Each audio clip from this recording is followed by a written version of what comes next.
Adam Young along with head coach Mike Jordan here at Aggie Volleyball Media Day. The Aggies, the preseason favorite in the WAC again this year.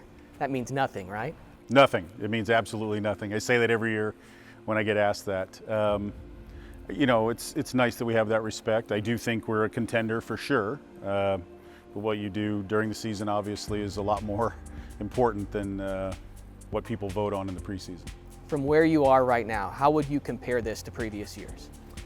That's a great question, Adam. We're not behind in anything. We've got so many returners that we're able to hit the ground running a little bit more. We had a great spring. We moved some people position-wise and got them more experience doing other things. So we have a very versatile group, which is great. I think when I assess kind of where we are right now compared to maybe last year, I think we're in some positions ahead. Middle, for instance, we're better than we were a year ago. We're better now on the right than we were a year ago.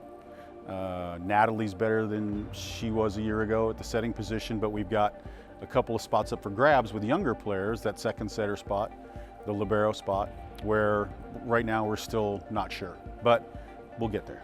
You only lost two seniors, Battle and Ainsworth, but those two seniors were instrumental parts of your program the last 4 years. They really were. What can you say about Tatiana? You know, 6 rotation, on the floor all the time, great leadership, great scorer, front row and back row.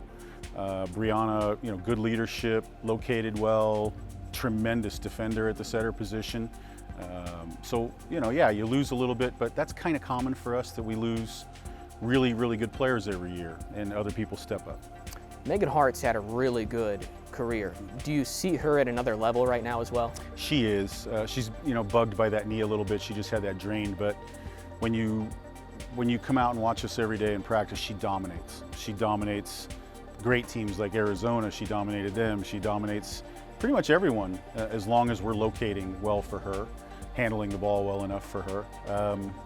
I don't see that changing. What I like most about Meghan is she's one of those players that we've moved her position-wise a little bit. She's going to play middle, but she can also play right, and she's really developed there. She can score. She scored great against, I think, 8 swings against Tech, and had 6 kills in 8 swings on the right. And so, if you're scoring in 2 spots, you're going to be tough to deal with. That second setter position, is that one of the good battles you have going on right now in camp? It's a really good battle. Kristen Garrison played just a little bit last year, not really very much at all, but she got to set all spring. So she's ahead of the curve compared to the other 2 freshmen. She's a very good athlete. Right now, she's got a leg up in that battle, but we feel comfortable that both Bree and Autumn can come in and we can win with them if they're setting. And they're only going to get better. You know, I think what they'll look like mid-season compared to what they look like now is going to be night and day. We're hoping, anyway. So the fact we've got 4 setters in the gym every day that can play and do a good job is certainly ahead of where we were a year ago. Bree and Autumn are both freshmen. Do you expect a number of freshmen to play right away?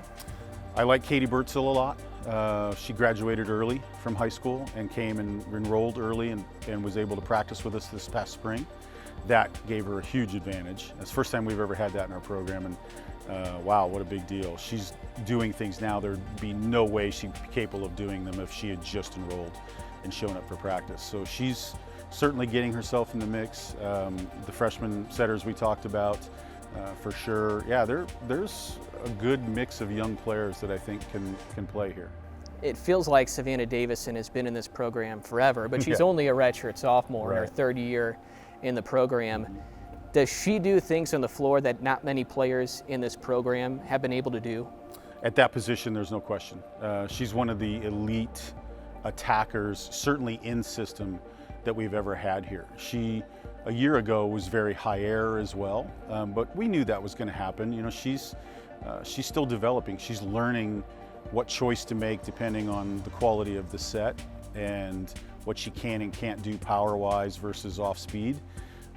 So she's a much smarter player than she was a year ago. It's a work in progress. She played last year, Adam, because of her elite athletic ability. She was better than the other outside hitters we had. Kat got sick. We needed Kat to play more on the right.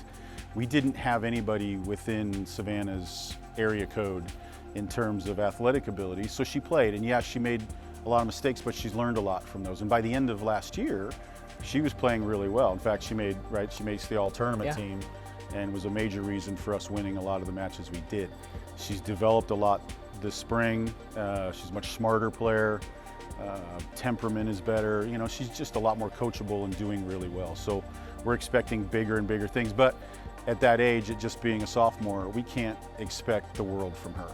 We can't put everything on her shoulders like we did with Tatiana or Meghan sometimes last year. Finally, Coach, you haven't had many staff changes during your tenure. Yeah. You had one this offseason. Ben Wallace gets the head job at UTEP. Right. Chris Hurdle comes back. Right. How has that transition been? It's been seamless. Chris was here for a few years, and we've known each other forever. So hitting the ground running in the gym, not a problem.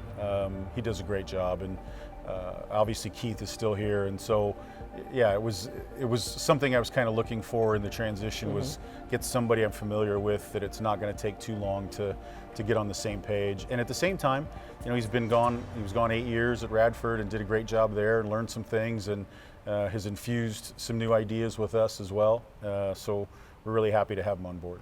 Coach, thanks so much. Best of luck this year. Thanks, Adam. Go Aggies. That's Aggie head coach Mike Jordan.